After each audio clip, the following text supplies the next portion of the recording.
I've been attached with the feeling of them waking up with you by my side. Nang magsalita na nga ito ang ating Donnie Pangilinan sa nasabing event kagabi para sa rally ng kanyang tito, ay talaga namang kinilig nga at sigawan malala ang maraming bablis dahil alam naman natin kung gaano talaga ka-gentleman at mahal ang ating Donnie ang kanyang tink. Narito nga guys sa nasabing video, sabay-sabay nating panoorin. At dapat mahal niya ang asawa niya, di ba?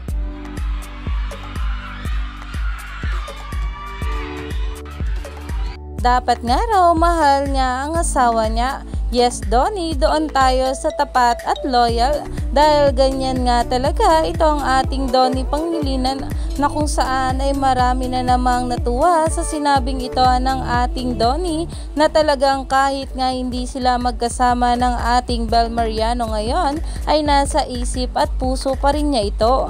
Kaya naman umani pa nga ito ng maraming komento at pinag-uusapan na.